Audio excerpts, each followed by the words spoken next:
План последовательности выполняемых работ при монтаже лифтового оборудования Али Муса Жандаров, специалист с 10-летним опытом, знает наизусть. Больничный лифт считается самым сложным из категории подъемных механизмов, и пользование таким нехитрым устройством для пациентов будущей амбулатории предполагает соблюдение пошаговой инструкции.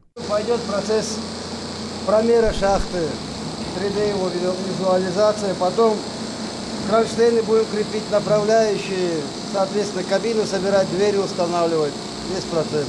Скоро в этих помещениях, помимо общей практики, физиотерапии, вакцинопрофилактики, будут оказывать первичную медико-санитарную помощь по доврачебному, лечебному, акушерскому и сестринскому делу в терапии. Нельзя не отметить и то, что здесь будут располагаться лаборатории с современной установкой ультразвуковой диагностики. Кстати, уже закуплено оборудование на сумму свыше 13 миллионов рублей. Пока здесь ведутся отделочные работы, а в будущем кабинете стоматолога трудится уже месяц штукатур-маляр Айшат Адамова. Сейчас вот этот финиш мы недовольны, это для первого слоя. Сейчас мы заказали для второго слоя другую штукатурку.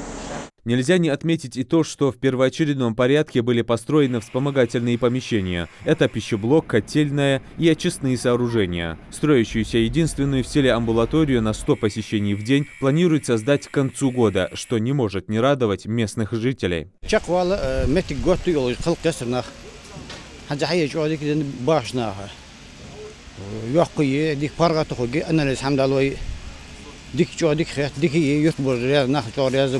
Этот объект не единственный, сдачи которого с нетерпением ждут в Троицком. Об этом свидетельствует и паспорт строящегося дошкольного учреждения. Детский сад рассчитан на 220 малышей. У нас проведены кровельные работы, фасадная работа осталась 20%. Внутренние отделочные работы у нас закончены почти, примерно осталось 10-15% работы. Полностью подведены все наружные коммуникации,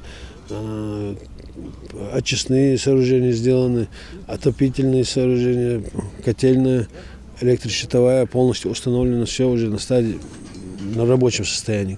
Декоративное озеленение в скором украсит прилегающую территорию, а игровые площадки, их всего 12, станут настоящим волшебным миром для маленьких героев, не говоря уже об условиях внутри объекта. Здесь в каждой группе на первом этаже пол с подогревом, проведена электропроводка, вентиляция, также другие виды отделочных работ тоже идут к завершению. Здесь у нас осталось сейчас установить просто батареи, все отопление подведено, как видите, да, стяжка сделана, остались подоконники, батареи и входные двери, межкомнатные двери, плюс розетки. Поднимаясь на 3-й этаж, наша съемочная группа застала мастера-плитоукладчика за усердной работой. На всех 3 этажах в обоих блоках он уже успел завершить ее. На вопрос, не окажется ли такое покрытие скользким для малышей, Магомед Сичоев отвечает уверенно. Специально была подобрана вот эта плитка, чтобы ноги по ней не скользили. Ступенчатая плитка выбрана специально для этого.